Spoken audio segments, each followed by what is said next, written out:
Hello and welcome back to the Leeds United FM20 save. Hope you're all doing well today and looking forward to today's games against Manchester United. Obviously a big derby for us at Leeds United and the final Europa League group stage game against Lyon. But spoilers, we've already qualified from the group. I tell you what, it's been really interesting since you guys were last here. There's plenty to talk about and sink our teeth into. But first things first, thank you very much for the support on the videos again this past week. It's been absolutely fantastic. So again, if we can get 200 likes on today's video, that'd be fantastic. And of course, if you've not yet pressed subscribe already, that would be hugely appreciated. And also, whilst you're down there clicking the like and subscribe button, if you want to buy Football Manager 2021 and want to pre-order it through my affiliate link with 2Game, that would be massively appreciated because I get a bit of a kickback from it as well. So you get the game for much cheaper than you do on Steam or Epic and things like that. I get a bit of a kickback from it and you get instant delivery, access to the beta. It's all perfect. So once again, link to that in the description as well. Would massively appreciate it. Right, I think what we'll start off with is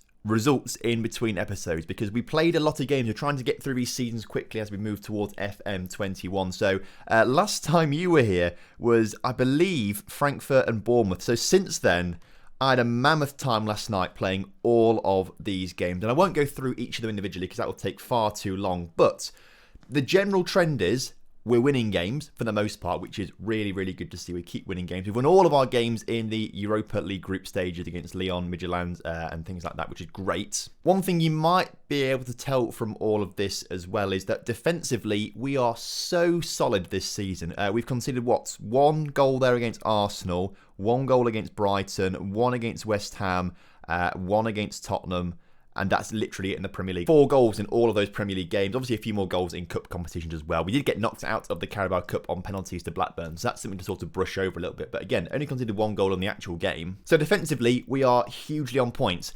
The issue is, going forwards, we just can't seem to score goals this season. Last season, we were a free-scoring team. We had Gelhardt and we had Barisic both on nearly 20 goals. Renier got 22 goals, I believe. Obviously, Carlos Delaney got 10. We had so many players scoring goals.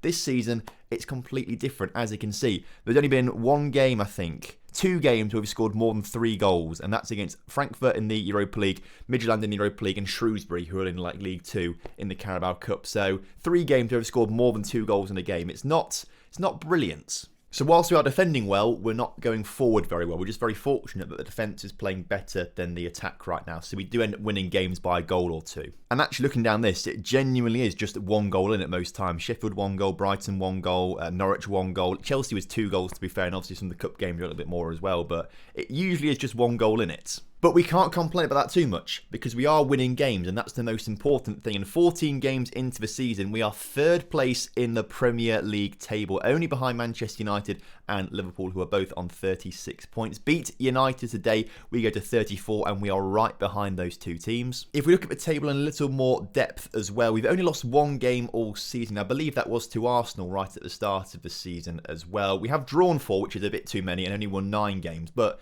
because we can't be beaten at the moment, we're just up there by virtue of, picking up points when we can. What I will say, though, is we haven't played Liverpool, Man United or Man City yet. We've got Arsenal coming up again very, very soon, and we'll probably lose to those guys. But we probably, I would imagine, will start to lose games. We've got Man United there, Man City there, Liverpool there, Arsenal there. I imagine we might start to drop form a little bit if we lose these games, and then some of these other games might end up being lost as well because of that. So what we need to do is stay very strong mentally, keep strong as a collective, try and weather the storm that's going to come in the next few months or so, and then hopefully come out the other side still in the top 4. Now, obviously, because it's been quite a long time in between episodes, quite a few things have happened. So let me give you a bit of a rundown on some of the big things that have happened. First things first, I was given a new contract to be Leeds manager for another 5 seasons on £67,000 a week. So I'm not going anywhere anytime soon, which is great to see. We're also, apparently, the leading development club for the Premier League. According to 442, Leeds United produced the most footballers currently playing in the Premier League. Now, most of the players on the list are actually players that we've poached when they were like 17 years old and apparently now count as developed by us, which is a little bit cheaty, I think, because you can see like Josko's on there, for example, Joe Gelhardt's on there, for example, Renier's on there, for example. Like, we haven't developed them really, we just bought them when they were very young, so that's what they think, but at least we are at the top of the list for something. Speaking of players that we have quote-unquote developed, Holozek is up there for World Under-21 Footballer of the Year, which is very exciting, alongside Joe Gelhardt, Tichwan Thomas, Renier, and someone called Baby, who I have searched in this game, and I'll get him up right now for you because It's a real name. It's not a nickname or anything like that. I can set nickname. His actual name in-game is Baby. And he looks like a top quality striker. And considering that we're not scoring goals at the moment, I genuinely think we might try and sign him at some point. Because one, his name's amazing. And two, he's actually pretty good. But going back obviously to that Holozek Hotley tip for the World Under-21 Footballer of the Year award, we've got 3 of our players tip for that in that sort of introduction. Or 4 players actually, including Holozek obviously. Which is great. Obviously Gail Hott not quite with us anymore. But if we can win one of those awards, that would be amazing. But that's kind of where the good news ends, I must say. We've had players complaining about things, which I guess is to be expected. Farinez has come and actually spoken to me a couple of times about wanting to start more games, and I've said to him every single time, well, in that case, we'll just sell you. And then he backs down, and he's like, oh, don't worry, don't sell me, I'll wait my turn, basically. But it's getting to the point where we've basically got 2 number 1 goalkeepers in Farinez and Van Voort. So I feel like one of them probably has to leave the club at some point, and it'll probably end up being Farinez. We have to get someone else in a bit younger who's not quite as good as Van Voort to sort of solve that issue a little bit. So obviously spoken to him and he doesn't want to leave the club, but eventually he probably will do, which is a bit of a shame. Marco Varnia also wanted some more game time. Actually, I said to him, you can have more game time because I like him as a defender. He's a good rotation option, and to be fair, he does deserve a bit more game time. So I said to him, that's fine, you can have more game time. But Ross Barkley has come to me wanting to go out on loan, and first things first, I got Calvin Phillips to say to him, leave it out, yeah, don't make an issue about this. And he did believe Calvin Phillips the first time. He's come back to us, in fact, today. I had a chat with Ross Barkley earlier today. The player wants to discuss going out on loan. Now, last night when I was playing this, it wouldn't let me do the Calvin Phillips talk to him. But obviously, I've saved the game, finished it, and now I'm loading for a different day to play this on camera for you, to record it. And the Calvin Phillips options come back. So first of all, I want to talk to Calvin Phillips and say, can you sort it out? And Ross Barkley does drop that lack of concern. So that's a little weird, because otherwise I would have spoken to him, and that would have been a bit poor, because I'm not very good at speaking to players. But we don't want to lose Ross Barkley, because he is still a good player, and importantly, he's English, which is very important in this post-Brexit world that we're in. So hopefully I've wrapped things up quickly enough for you there. Obviously, a lot has happened in between episodes. Hopefully you all feel catched up. That's not a word, Tom. Hopefully you all feel caught up. That's the better word, isn't it? And then we can get going. But because we are playing Manchester United today, I think we've got to put the best lineup out possible, which is Van Voort in goal, Aït-Nouri, Josko Gomez and Tomiyasu in the back line, Thomas, Phillips and Valenzuela starting in the midfield, Bergwijn on the left when he's not injured is really, really good but keeps getting injured, Renier starts on the right, and Holozek, who's actually got 11 goals this season, he's done well, but it's Barisic who's letting me down, only 4 goals this season, which is not good enough, which is why Holozek is our leading man for now. So as kickoff is upon us, speaking of not scoring goals, Renier last season got about 22, I think, in all competitions. This season only got 4 so far. So I don't know what it is, because we've not changed formation, we've not changed instructions, we've not changed anything other than a couple of personnel, and suddenly we're not scoring goals, but we're not conceding goals anymore. Joe Gomez has only changed that back line with obviously Aït-Nouri as well. So maybe Aït-Nouri is the gap. He's the one that's come in and stopped things, because I'm not quite sure. I mean, obviously Gomez is better than Ferro, but he's not like a million miles better than Ferro. So obviously those 2 new players have come in and sort of fixed things for us a little bit at the back, because we're not conceding as many goals as last season. We're very difficult to beat. But, oh, you hate to see it. I was about to start talking about how good Holozek's been this season by the only player scoring goals for us. He's now gone off injured with potential knee injuries. So Bartol is going to come on.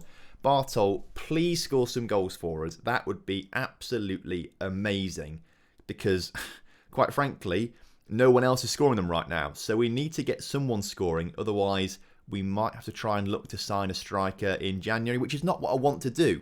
I want to bring in, obviously we spoke about it briefly last episode, I want to bring in Ryan Sessegnon on the left-hand side of the pitch to play all down the left-hand side of the pitch. But Renier was listening to me. 5th goal of the season for him as we go 1-0 up, as we are, according to the stats at least, the better side in this game. 8 shots to 4 shots, slightly less possession, but that doesn't really matter too much. We are doing well, as Renier almost could have won a penalty there for us actually, but instead takes it on, takes a shot the second time, past De Gea at a very acute angle, 1-0 us. And going on the law of averages, that'll be the result. I'm not expecting any more goals in this game now. Part of me is so confident that there's not going to be any more goals in this game that I don't really want to talk for the second half. I'm tempted to just be quiet, let it run to full time, and I can say, look, I told you it's going to be 1-0. But that wouldn't be very fun, would it? Wouldn't be very fun at all. Or it wouldn't be very, I was going to say very accurate, because I thought they were about to score a goal there at Man United. But good save from Van Voort. He's been really good this season for us. As Valenzuela this time to swing a ball into the middle.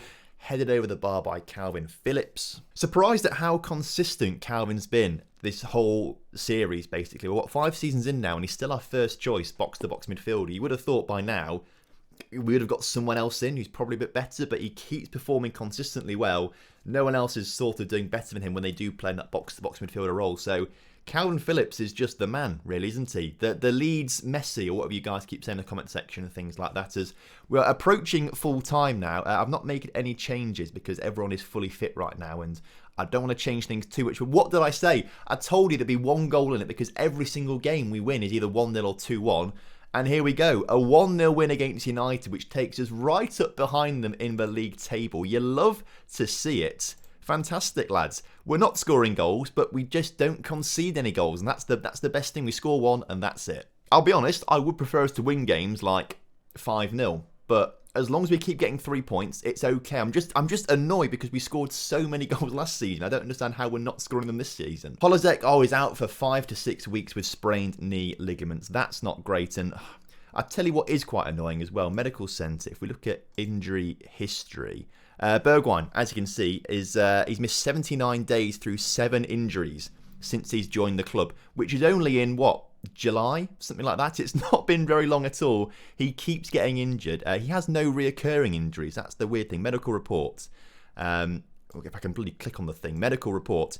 No reoccurring injuries, but he just keeps getting like a bruised knee here, a pulled calf muscle there, a hamstring strain there. Like, it's just a bit annoying, and he keeps missing, like, chunks of games. And because we don't have another proper left winger behind him, because obviously Nassi had to go out on loan and things like that, Onini has been playing there and Holozek have been playing there, and neither of them are like proper left wingers. They're more right wingers, which just isn't great. So we need to get someone else on the left wing, basically, and that hopefully is going to be Sessegnon. But that is 8 games in a row unbeaten in the league, and you can see in all of those games, only two games we've scored more than 1 goal, which is mad, really, isn't it? 1-0, 2-1, 1-1, 1-0, 1-1, 1-0, 2-0, 1-0. I mean, it's not impressive scorelines, is it? But it's consistent. Consistent results is what we're getting this season, and I'm the thing is, I'm happy that we're third, but I'm just not happy with the way that we're not scoring goals. I feel like we shouldn't be so high at the table because we're just not very good going forward. But defensively, we've been so solid. I guess part of it, actually, will probably be Van Voort having a full season under his belt. He's been playing the entire season. Farinez, I don't think he's even played a game this season. And that just shows, I suppose, that maybe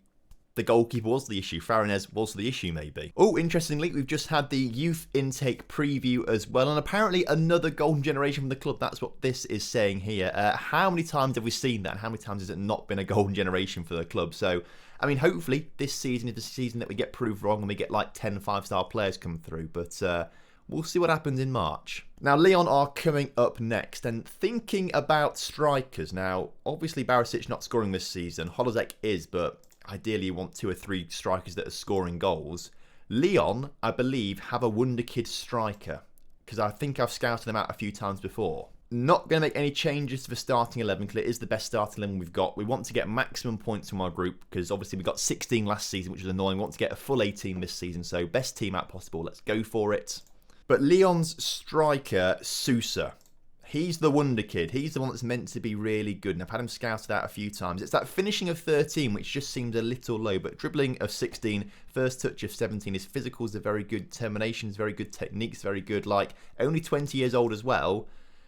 If Lyon don't get through the group stages of the Europa League, he must have some sort of minimum fee release clause or something like that. And if we need another young, good striker, as we've conceded the first goal of the game, you hate to see that. But if we need another striker, he could be an option. Chance for us to come forward, though. Obviously, obviously in European football, we score more than 1 or 2 goals a game. We've routinely scored at least 3 in a few of our games. So European football is a bit easier for us to score goals, apparently, as Bergwijn gets the ball on the edge of the area. Can he put the ball across the middle? He does, as Renier gets his 6th of the season. Finally starting to score a few goals now. 33% of his goals this season have come in today's episode, so clearly he likes to perform for the camera. And hopefully another chance for us now as Bartol into Valenzuela, into Renier. Oh, it's just been tipped onto the crossbar by the keeper. That was a superb save. But once again, we are dominating proceedings, which is good to see. Hopefully we can just take that and obviously score a couple more goals in the second half just to secure that top place. Obviously you don't need to secure it because we are already top place by quite a long distance, but get maximum points as Barisic